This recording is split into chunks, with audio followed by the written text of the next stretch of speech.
আমার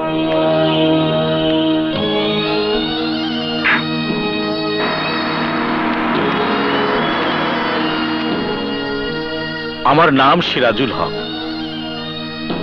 আমি জনদরদি পার্টির চিফ। আমি আপনাকে চিনি।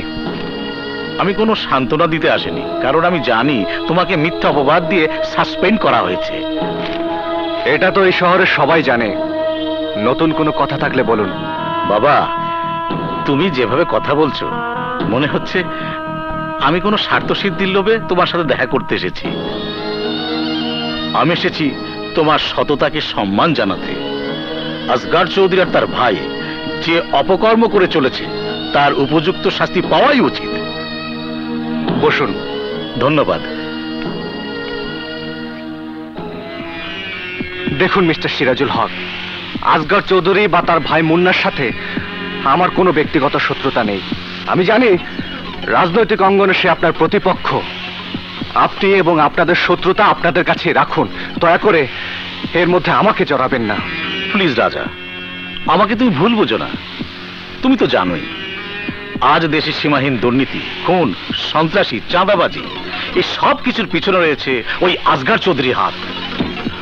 আজ ওর ভাই মুন্নার অপকর্ম প্রমাণ হয়ে গেলে আসগর চৌধুরীর রাজনৈতিক জীবন ধ্বংস হয়ে যাবে, ধ্বংস হয়ে যাবে ওর ক্ষমতার উৎস। আর তাই তার ভাইকে বাঁচানোর জন্য তোমাকে সরিয়ে তোমার জায়গায় বসিয়েছে দুর্নীতিবাজ ইকবালকে। কিন্তু আমাকে সরালেই ওই কেস বন্ধ হবে না। জানি বাবা, তাও জানি। রাজা, যে অন্যায়ের প্রতিশোধ বুকে নিয়ে তুমি সংগ্রাম করে যাচ্ছ সেটা আমারও সংগ্রাম। আজ তোমার উপরে যে অন্যায় হয়েছে তার প্রতিবাদ করা আমারও দায়িত্ব বলে মনে করি। বাবা শোনো রাজা, তুমি নিজেকে একা মনে করো না।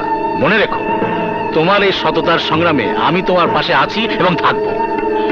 যে কোনো প্রয়োজনে তুমি আমাকে পাবে। তার কোনো প্রয়োজন হবে না।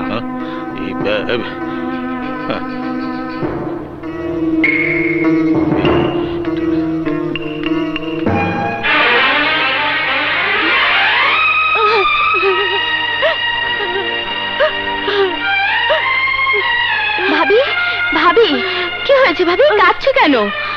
তোর ভাই পাগল হয়ে গেছে সোনিয়া। আজ পৃথিবীর কাউকে সে বিশ্বাস করে না। এ কি হলো সোনিয়া? এ কেন হলো? ধৈর্য ধরো ভাবি, দেখো আমি বলছি সব ঠিক হয়ে যাবে। জানি না রাজার কোনো দিন ঠিক হবে কিনা। শুধু শুধু মনে বড় ইচ্ছে জাগে, ওকে যদি আমি সেই আগের মতো করে ফিরে পেতাম, ফিরে পেতাম সেই হাসি, সেই আনন্দ, সেই ভালোবাসার দিনগুলোতে ও যেমন ছিল